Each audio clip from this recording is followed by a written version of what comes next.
چودھری اعجاز احمد صاحب، کیا حال ہے آپ کا؟ الحمدللہ جی، شکر خیریت سے ہیں؟ جی. آپ کی بیگم صاحبہ پوری ہومیوپیتھ بن گئی ہیں کہ نہیں ابھی؟ ابھی کچھ بن گئی ہیں، تجربے ہو کچھ رہے بن ہیں؟ جائیں گی. کچھ بہت تجربے ہوتے ہیں آپ پر دن بھی؟ رات. جی مجھ پہ تو سب سے زیادہ. بچ جاتے ہیں آپ اللہ کے فضل سے؟ نہیں جی، بہت فائدہ ہوتا ہے. اچھا ماشاء اللہ، ٹھیک ہے، ماشاء اللہ. یہ تو بہت اچھا ہے. ہاں ہر گھر میں ڈاکٹر بن گیا خدا کے فضل سے. جی. ہیں؟ اچھا، زبیدہ بیگم، زبیدہ ناہید. جی ہاں، ایک ٹوبرکلوسس کیس آیا، بائلیٹرل ٹوبرکلوسس ود کیویٹیز، اسپوٹم، بلڈ ان اسپوٹم اور ٹیمپریچر. میں نے اس کو نسخہ لکھ دیا. وہ کہنے لگے میں تو بڑے غریب ہوں، تو ان سے دوائیاں لیں، ٹوبرکلین، بیسلین میں کچھ اور وہ استعمال کی. مہینے کے بعد آئی، پہچانی نہ جائے، بالکل ٹھیک ٹھاک تھی. کیا پلٹ گئی. سنائیے. حضور یہ عورتیں زیادہ بن رہی ہیں ہومیوپیتھ. وہ بڑی محنت سے بڑی محنت کر رہی ہیں ماشاء اللہ. جی حضور، یہ ہاتھ کی لکیروں کے بارے میں آپ ایک دو دفعہ سے زائد بتا چکے ہیں، لیکن میرے ذہن میں ابھی ایک تھوڑا سا حصہ باقی ہے جو پوچھنا چاہتا ہوں. ہاں جی.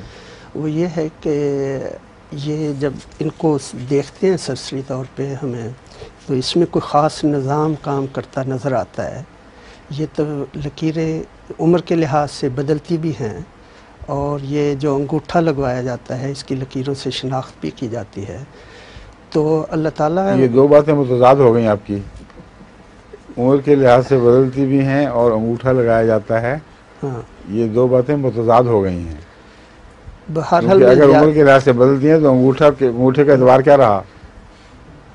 حضور کچھ یہی چیزیں ہیں جو میں وضاحت چاہتا ہوں کہ اللہ تعالیٰ فرماتا ہے کہ میں نے ہر چیز جو ہے کسی فائدے کے لیے پیدا کی ہے، بیکار نہیں کی ہے. تو ہمیں اس کا کچھ سمجھ آئے یا نہ ہوئے، لیکن اس میں کوئی قانون تو کار فرما ہے. یہ اس کا کوئی علم تو ہونا چاہیے. کیا اس پہ ڈیپینڈ کیا جا سکتا ہے کچھ؟ اللہ تعالیٰ نے ہر چیز جو بنائی ہے اس کے فائدے بھی تو گنوائے ہیں. جی. ہاتھ پاؤں کے فائدے نہیں بتائے ہوئے؟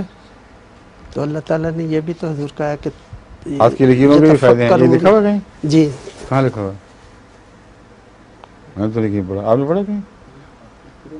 حضور میرا مطلب یہ تھا کہ فائدہ کے لیے اللہ تعالیٰ نے بنائی ہے. جب چیز بنائی ہے تو اس کا فائدہ مجھے سمجھ آئے یا نہ آئے، فائدہ ہے. ایک فائدہ تو سمجھ آ گیا لوگوں کو جی کہ مجرم پہچانا جاتا ہے، اس کی سٹیمپ ہے.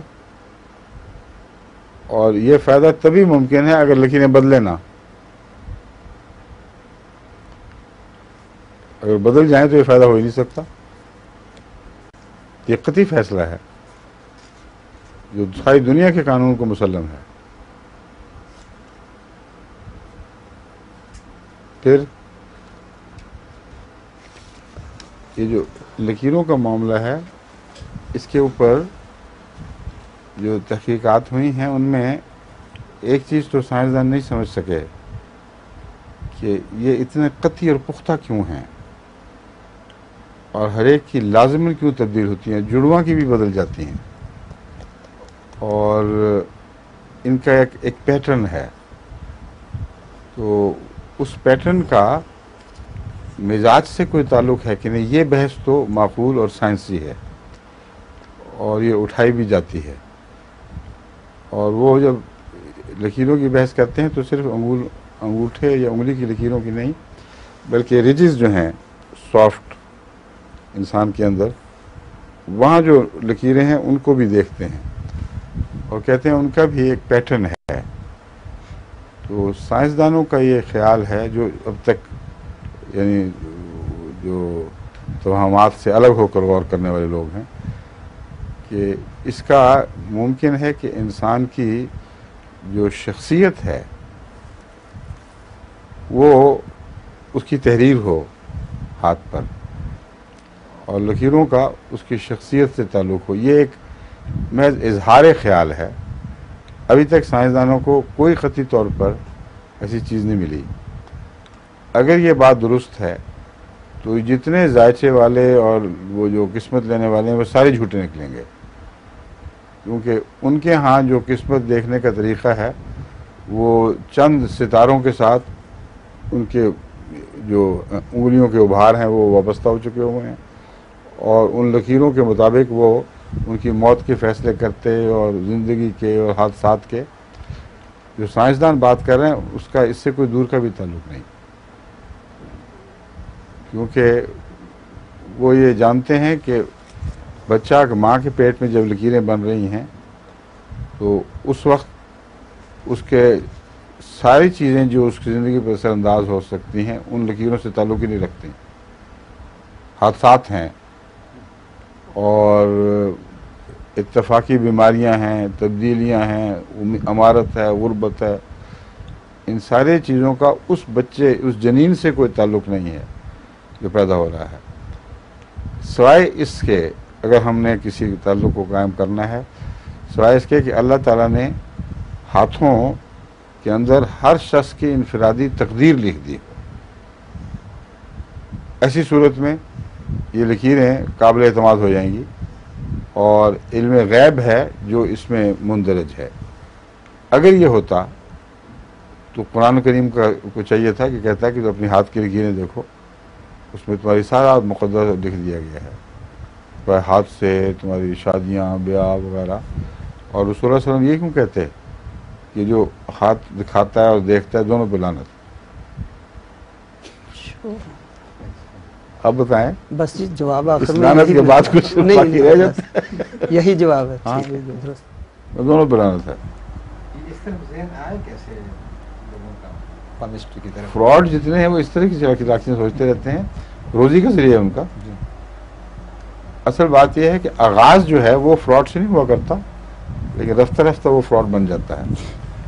آغاز اس جو ہے وہ غالباً وہ جو عربوں میں رواج تھا کہ باپ اور بیٹے کو ایک دوسرے سے منسلک کرنے کے لیے انہوں نے کوئی طریق سوچے ہوئے تھے۔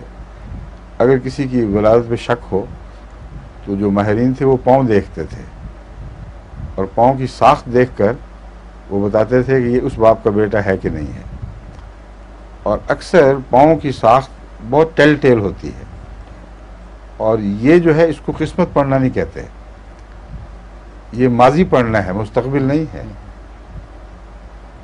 کبھی بھی یہ رواج نہیں ہوا کہ وہ پاؤں دیکھ کر گئے کہ یہ فلاں وقت مر جائے گا، فلاں وقت حادثہ ہو جائے گا۔ وہ یہ کہتے تھے کہ اس کی شناخت اس کے پاؤں میں اس لیے درج ہے کہ پاؤں عموماً اپنے ماں اور باپ کے پاؤں کا نقوش ضرور لیتے ہیں اور بالکل واضح پہچانے جاتے ہیں، ان کی رجز، ان کے اندر کا خم، اور ایسی بہت سی باتیں تھیں، اور وہ بہت ماہر تھے اس فن کے، اس لیے ان پر اعتماد کیا جاتا تھا۔ اس چیز سے پھر ہاتھوں کی جو ساخت ہے اس کی طرف بھی توجہ پیدا ہوئی، اور یہ دونوں باتیں صرف حلال اور حرام کی بحث میں نہیں آئیں کہ بیٹا جائز ہے یا ناجائز ہے، بلکہ مزاج میں داخل ہو گئیں۔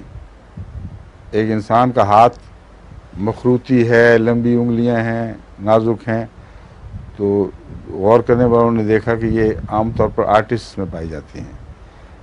ایک آدمی کا ہاتھ چوڑا اور مضبوط اور چھوٹی انگلیاں ہیں تو یہ عموماً کام کرنے والے اور ذمہ دار جو ہاتھ سے کام کرتے ہیں ان کے اس قسم کے ہاتھ ہوتے ہیں۔ پاؤں بھی اپنے پیشے کے لحاظ سے جو لمبا عرصہ جاری رہے ایک شکل اختیار کر لیتے ہیں جو پھر آگے چلتی چلی جاتی ہے، اور اگر کسی کے ہاتھوں میں یہ ابھار زیادہ ہوں تو اس کے جذبات بھرپور ہوں گے۔ ایک آدمی فلیٹ مزاج کا ہو، اکثر دیکھا ہے اس کے ہاتھ ہی فلیٹ ہوتے ہیں، بالکل پھٹا جیسے ہاتھ، وہ طبیعت کو منعکس بھی کر رہے ہوتے ہیں یا بیماریوں کو منعکس کر رہے ہوتے ہیں۔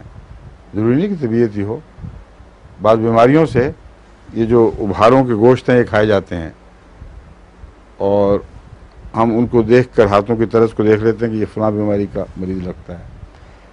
تو یہ جو معقول سائنٹیفک جو مشاہدات تھے، یعنی سائنس اور عقل پر مبنی، ان سے آغاز ہوا ہوگا، ظاہر بات ہے، اور کچھ اس مزاج کو پڑھنے کے نتیجے میں مستقبل میں کچھ چھلانگ لگائی جا سکتی ہے۔ ایک آدمی اگر ہاتھوں کو دیکھ کر پتہ لگے کہ یہ بدخو ہے تو کوئی آدمی کہہ دے کہ اس کی طلاق ہو جائے گی، تو کوئی بعید نہیں، کیونکہ وہ مزاج سے ایک مستقبل کا بھی تعلق ہو جاتا ہے۔ تو یہ چیزیں جو ہیں یہ رفتہ رفتہ توہمات میں لے جاتی ہیں، اور پھر وہ مصنوعی طور پر مستقبل کے رازدان اور ہاتھوں کو پڑھنے والے پیدا ہو جاتے ہیں۔ ان کو اپنے مستقبل کا نہیں پتہ ہوتا۔ ان سے آپ پوچھیں کہ جناب آپ کے ساتھ کیا ہونے والا ہے، کچھ نہیں پتہ رہے گا آپ کو۔ سب جھوٹ ہے، صرف فراڈ ہے، پیسے کمانے کا ذریعہ ہے، اور کوئی بھی اس میں حقیقت نہیں ہے۔ جو اصل فن تھا وہ بھلا دیا۔ جو اصل فن ہے اس میں یہ سائنسی لحاظ سے مشاہدات تھے۔ چنانچہ سب سے پہلے یہ انگلیوں ہاتھوں کی لکیروں کا یکساں ہونا یہ افلاطون نے معلوم کیا تھا، اور اس وقت سے پھر یہ سلسلہ چلا آ رہا ہے۔ اس نے نوٹس لیا تھا کہ جو ہاتھوں کی انگلیوں وغیرہ کی لکیریں ہیں، انگوٹھے انگلیوں وغیرہ کی، یہ یکساں نہیں ہوا کرتے ہیں۔ تو گہرے غور کرنے والے لوگ تھے وہ فلسفی، وہ دور ہی بڑا عظیم تھا فلسفے کا، اور ان سب باتوں پر انہوں نے غور کر کے بعض مشاہدات کیے تھے جو آج تک سچے نکلے ہیں۔ ٹھیک ہے، اس لیے مزاج کے متعلق اگر مزید تحقیق کرنی ہے تو یہ ایک علمی مضمون ہے، اس میں آپ کر سکتے ہیں۔ ہر ایک ہاتھ کا مطالعہ اس کے معروف مزاج کے پیش نظر، تک بازی کے لیے نہیں، بلکہ پہلے آئیڈینٹیفائی کریں کہ یہ بچہ کس قسم کا تھا، بڑا کس طرح ہوا، اس کے مزاج میں کیا عنصر غالب تھا، شوق کیا ہیں، ذوق کیسا ہے، شاعر ہے یا غیر شاعر، یہ چیزیں وغیرہ وغیرہ۔ ہاں، یہ ساری چیزیں پہلے مزاج کی لکھ لی جائیں، پھر ہاتھ کو آئیڈینٹیفائی کر کے اس کو ایک ایک حصے کو لکھا جائے کہ اس کا ہاتھ اس جگہ سے ایسا ہے، اس جگہ سے ایسا ہے، اس کے اندر گہرائی اتنی ہے، انگلیوں کی لمبائی باقاعدہ میجر کی جائے، ان کی موٹائی میجر کی جائے، ان کے خم کے نقشے بنائے جائیں، اور کثرت سے یہ تحقیق ہو، کم سے کم 1000 آدمی پر یہ تحقیق ہو، اور پھر جو پیٹرن ابھرے اس کو سائنس کہتے ہیں۔ پھر ہم یقین سے کہہ سکتے ہیں کہ اس قسم کے ہاتھ اس قسم کے مزاج کی طرف اشارہ کر رہے ہیں۔ اس کے پیچھے ایک پورا ڈیٹا ہوگا ایک تحقیق کا، ورنہ باقی باتیں سب یوں قصے کہانی ہیں۔ ہمائیے اچھا